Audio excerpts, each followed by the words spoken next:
Once in a while, I get people that that claim they don't believe in evolution. And my response generally is, why not? Really, why not? You guys believe 20 billion years ago there was a Big Bang where nothing exploded and produced everything. 4.6 billion years ago the Earth cooled down, made a hard rocky crust. It rained on the rocks for millions of years, turned them into soup, and the soup came alive 3 billion years ago. Found somebody to marry, and something to eat, of course, and slowly evolved into everything we see today. There are some lies in our science books. Taught it for 15 years. Even though I'm not teaching it anymore, I still like to study. It's so many neat things to learn. We're going to cover some of that tonight. I'm not against science, I'm not against schools, I'm not against teachers. Because most of them don't know what they believe. You have to tell them. They teach the kids it all started with a Big Bang 20 billion years ago. What exploded? This is what the textbooks teach. Before the Big Bang, there was nothing. Literally nothing. An infinitesimal nugget of space. And then something happened, triggering the most colossal explosion in history. Yes, boys and girls, you see, nothing exploded, and here we are. So I asked this professor if I could ask him some questions about the Big Bang. I said, where did all this matter come from? He said, well, we don't know that for sure. I said, well, sir, would you please tell me where the laws came from? The universe is run by laws, gravity, centrifugal force, inertia. Who gave the laws? He said, we don't know that either. I said, sir, could you tell me where the energy came from? You know, it takes energy to make a Big Bang. Who bought the gas to run this machine anyway? He said, we don't know that either. I said, sir, could I ask you another question? He said, sure. What else would you like to know? Else? What do you mean else? You haven't told me nothing yet. I said, does Berkeley have a merry-go-round? You see, if a spinning object breaks apart in a frictionless environment, the fragments will all spin the same direction. The professor said, yes, I understand about the conservation of angular momentum. I said, well, good. I'd like to ask you a question then, sir. If the whole universe began as a swirling dot, like you said, why do 2 planets spin backwards? He said, that's interesting. I said, no, that's more than interesting. It's kind of hard on your Big Bang theory. Not only that, 6 of the moons are spinning backwards. Why? He said, I don't know. Why do you think they're going backwards? I was hoping he was going to ask that. I said, okay, now, sir, hold it. If I told you that I believe God created the heaven and the earth, like the Bible teaches, you're going to say, and where did God come from? And I don't know. But you said, well, we don't know that for sure. We don't know that either. Don't tell me my theory is religious and yours is science. Oh, no, sir, they're both religious. Evolution is a religion. You have to believe. So I asked the professor, where did the matter come from? He said, I don't know. So basically, I believe in the beginning God, and you believe in the beginning dirt. One professor was getting kind of upset about this time. He said, Mr. Hovind, there are hundreds of varieties of dogs in the world. He said, do you mean to tell me that you believe all these dogs came from 2 dogs off of Noah's Ark? You expect me to believe that? I said, sir, would you look at what you're teaching your students? You're teaching your students that all the dogs in the world came from a rock. Charles Darwin was disciplined. I mean, he did these extraordinary experiments, this series of experiments. Then they're going to tell the kids, well, we have evidence for this theory. Charlie Darwin stopped off at these islands right there called the Galapagos Islands. Charlie studied the birds very carefully and said, you know what? I think all these birds had a common ancestor. I bet you're right, Charlie. It was a bird. You see 14 kinds of birds, and you conclude that birds and bananas are related. Here are these ancient dinosaur bones or fossils. They tell the kids they have evidence of evolution from fossils. I don't think so. If you find a fossil in the dirt, all you know is it died. You don't know that it had any kids. And you sure don't know that it had different kids. You bring in a bone to the judge. Judge, I found this bone in the dirt. This is the ancestor of all the humans today. They would laugh at you. You don't know that that's the ancestor of anybody. And why on earth would you think a bone in the dirt can do something animals today cannot do? They'll say, boys and girls, you have 2 bones in your wrist, radius and ulna. And boys and girls, look at the whale's flipper carefully. Did you know the whale has 2 bones in his flipper? And they're called the radius and the ulna? Same as ours. Wow. Who named them, teacher? The whale? Think about it. I'm here to tell my people it's time to stop believing bull just because of tell you bull with a straight look on their face. Evolution say people came from monkeys, and the question is, why is there still monkeys? Is these the retarded monkeys? They didn't turn into people just yet. Even Stephen Gould admitted the absence of fossil evidence for intermediary stages is a persistent and nagging problem for evolution. See, what's happened, these guys have looked for missing links in the fossil record. They can't find any, and so they say, well, maybe evolution happened so fast it wasn't preserved. Maybe a reptile laid an egg and a bird hatched out. Well, who did that bird marry? This process that brought us to be is billions of years old. It happens very fast, billions of years fast. Here is radioactivity. We're going to tell the kids in the late 1940s they invented carbon dating. We're going to explain a little bit about radiometric dating and how it's supposed to work, and then show you that it does not work, okay? It sounds good, but there are some assumptions that mess everything up. If we had walked into a room and found a candle burning on the table, and I asked you the question, when was it lit? You say, I don't know, Mr. Hovind, it's burning when I got here. Okay, well then let's do some empirical science. Let's measure the height of the candle. Suppose the candle is 7 inches tall. Who can tell me when it was lit? Okay, nobody. Let's do some more empirical science. Let's measure the rate of burn. Suppose we determine it's burning an inch an hour. When was it lit? You're going to have a hard time telling me unless you're willing to make some assumptions. You find a fossil in the dirt, you can measure how much C14 is in it. Very accurately, by the way. And you can measure how fast it's decaying.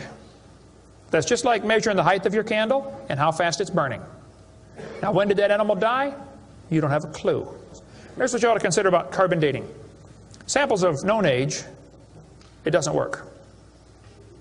If it's a sample of unknown age, it is assumed to work. It's just really a hard thing. It's really a hard thing. Your world just becomes fantastically complicated when you don't believe in evolution. Freshly killed seal, carbon dated 1,300 years old. Shells from living snails, carbon dated 27,000 years old. Living penguins, carbon dated 8,000 years old. One part of Dima was 40,000 years old, another part was 26,000, and the wood next to it is 9,000.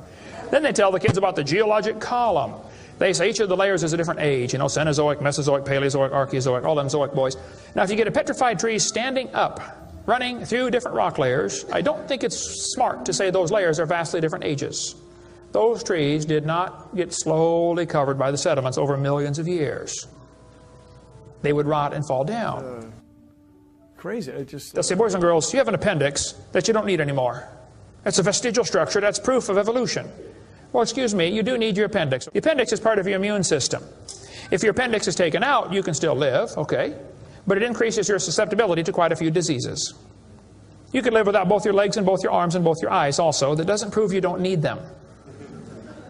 There are no vestigial organs. And even if there were, that would be the opposite of evolution. That's losing, not gaining.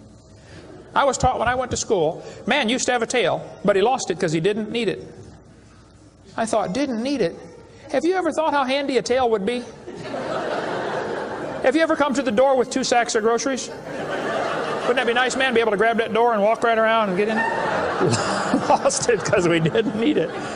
Man, you could drive the car and tune the radio knob and hold the Coke at the same time. What we're finding is that natural selection seems to be an incredibly important factor in generating new species. Natural selection, the key evolutionary mechanism Darwin identified. The bad designs get eaten by the good ones, and so all you have is good ones. Why is there still monkeys? Natural selection doesn't cause any evolution. It makes sure the bad ones don't survive, but it's not going to change it to something else. That's what evolution is. If you worked in a factory that produced cars and your job was to check for defects, and you caught every single mistake and you rejected it, how long would it take that process to change the car to an airplane? You say it'll never change it. That's my point. The students are taught we have evidence from development. Darwin considered this by far the strongest single class of evidence. This textbook says the human embryo growing in the mother has gills like a fish. Those little folds of skin are not gills. Those little wrinkles under your chin when you're growing up later develop into bones in the ear and glands in the throat. They never have anything to do with breathing. I've seen folks that have 5 or 6 chins and they can't breathe through any of them but the top one. Those are not gill slits. Ernst Haeckel, though, said the turning point in his thinking was when he read Darwin's book. He made huge charts of his posters of his drawings of these embryos and traveled all over Germany and just about by himself converted the Germans to believing in evolution. Haeckel took a drawing of a dog and a human embryo and he changed them to make them look exactly alike. On top are Haeckel's fake drawings. Underneath are actual photographs of what he claimed he was drawing a picture of. Now either he's a lousy artist or he's a liar. Well, it turns out he's a liar. He was convicted of fraud by his own university, proven to be a fraud. But guess what? Haeckel's fake drawings are still used in textbooks in your state right now. It's only been proven wrong 125 years ago. I know it takes a while to get textbooks up to date, but that ought to be plenty of time. Adolf Hitler said, "You let me control the textbooks, I'll control the state." Watch this sentence here carefully. Some kid's doing this for homework tonight. Boys and girls, do you think humans are still evolving? Now, what kind of question is that? Doesn't that question assume that evolution has happened? What if a kid doesn't believe in evolution? How's he supposed to do his homework tonight? That question does not teach him how to think critically. That teaches him what to think, not how to think. And when the kid gets done with this course, he's going to think he knows how to think. But he doesn't. He knows how to be told what to think. Brainwashing at taxpayer expense. They want to use my tax dollars to teach that to your kids in our schools. If you want to deny evolution, that's fine. But don't make your kids do it, because we need them. And that's where the problem comes in. Okay? If you want to believe in the Big Bang, just enjoy yourself, but keep your religion at home. The Russian atheist astronomer came to America and spoke at one of the universities, and he started off his speech, he said, "Folks, either there is a God or there isn't. Both possibilities are frightening. If there is no God, we're in trouble. We're hurtling through space around the sun right now at 66,000 miles an hour, and nobody's in charge." That's a scary thought. But if God made the world, He owns it. That means He makes the rules. You see, if there is a God, we better find out who He is, and find out what He wants, and do what He says. Malcolm Muggeridge said, "I am convinced the theory of evolution, especially the extent to which it's been applied, will be one of the great jokes in the history books of the future." It's a joke. And it would be a joke if it weren't for the tragic results. How many kids are taught this thing every day and believe it, and it destroys their faith? Find you something to believe in. Whole thing, who do you even pray to? Nobody. Hey, if you died today, where would you go?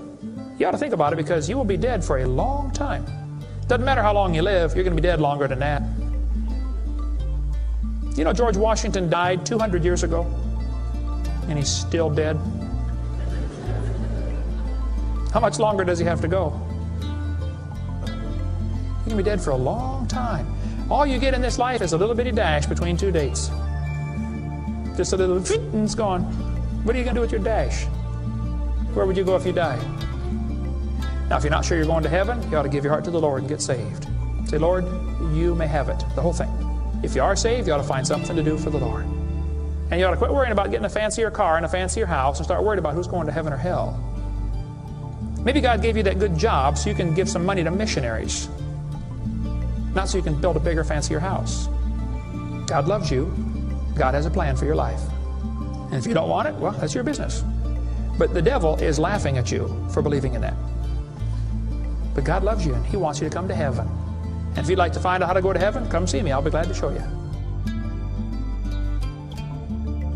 The Big Bang. Before the Big Bang, there was nothing. Literally nothing. Nothing created everything. The Big Bang is an amazingly difficult thing to wrap your brain around, which isn't surprising. 13.7 billion years ago, we think it was tiny. Nothing. Literally nothing was tiny. And then something happened. Nothing created all the matter we see in the universe today.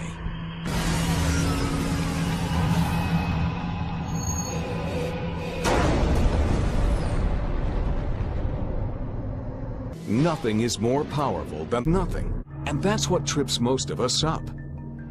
It was the explosion of nothing. Find you something to believe in. World getting crazy. Hey, you better believe something.